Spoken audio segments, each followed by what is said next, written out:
பொண்ணை ட்ரெஸ் இல்லாமல் முழுசாக பார்த்துட்டேன்.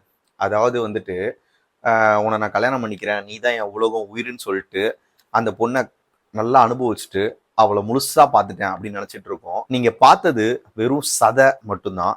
அது இந்த மண்ணுக்குள்ளே போச்சுன்னா புழு புழுத்து அழுகி போயிடும். அவங்க மனசுக்குள்ள சின்ன வயசுல இருந்து இப்படிலாம் ஆயிடலாம்னு 1000 கனவு இருக்கும். ஆனால் இது எல்லாத்தையுமே உங்கள் ஒருத்தங்களுக்காக விட்டு வந்தாங்க. அதை நீங்கள் பார்த்தீங்களா? அவங்க அப்பா அம்மா, அக்கா தங்கச்சி எல்லாமே சின்ன வயசுல இருந்து அவங்கள அவ்வளோ ஒரு பாசமா பத்திரமா பார்த்துக்கிட்டு இருந்தாலும் நீங்க வந்ததால எல்லாத்தையுமே தூக்கி போட்டு உங்க ஒருத்தருக்காக அவங்க வந்தாங்க. அதை நீங்க பாத்தீங்களா? அவங்களுக்கு என்ன கலர் பிடிக்கும், என்ன சாப்பாடு பிடிக்கும், என்னெல்லாம் பிடிக்கும் அப்படிங்கிறத நீங்க பாத்தீங்களா? எல்லாத்த விட நீங்க இல்லாம ஒரு செகண்ட் கூட அவங்களால இருக்க முடியாது. அதை நீங்க பாத்தீங்களா? அவங்களுக்கு தேவை உங்களோட சொத்து, காரு, பணம்லாம் கிடையாது. நீங்க வேலையா தான் இருக்கீங்க. இருந்தாலும் ஒரு தினமும் அட்லீஸ்ட் ஒரு 2 நிமிஷம் மனசு விட்டு பேசுங்க.